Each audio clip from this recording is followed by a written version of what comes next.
Bom, as fontes de alimentação, gente, né? Deixa eu voltar aqui para o nosso José da Silva PLC. Ó, aqui tem uma chavezinha liga, desliga, né? Mas todo PLC, ele tem uma fonte de alimentação. Carlos, para que uma fonte de alimentação? Nossa Deus, aí a pergunta aí é simples. Ué, mas não é tão simples assim não. Quando a gente pensa numa fonte de alimentação, a gente pensa apenas naquela fonte que pega uma tensão de, sei lá, 110 volts AC ou 125 DC e transforma em 24 para alimentar os seus hardware. Certo? Certo. Mas quando a gente fala de fonte de alimentação de PLC, a gente está falando de algo que tem uma tecnologia ali dentro embarcada, né?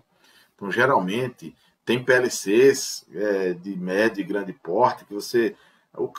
A porta serial que comunica com a CPU fica na fonte. A fonte tem inteligência para fazer vários gerenciamentos do hardware, da vida útil da fonte. Então, assim, as fontes de PLC elas são bastante inteligentes e bastante integradas a esse corpo do PLC. Tá certo? Então, sempre que você tratar de uma fonte de um PLC... Por que eu estou falando isso aqui, gente? Porque acontece, às vezes, a gente está procurando um problema de hardware e a gente não se atentar que pode ser a fonte. Porque a gente entende, na grande maioria das vezes, que a fonte é só a fonte.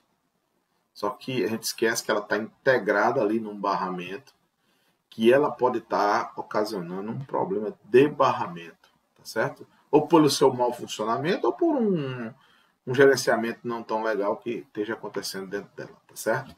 Então, que fique dito isso, né? Tem fonte de alguns PLCs que já vem a CPU integrada nela. É a fonte CPU, tudo junto. Tem fonte que vem CPU, fonte e algumas entradas para facilitar. Então, assim, quando a gente fala de fonte de PLC, você, na hora que estiver especificando, você tem que olhar bem direitinho, porque cada valor agregado que você coloca na fonte, o preço dela vai lá para as alturas, viu?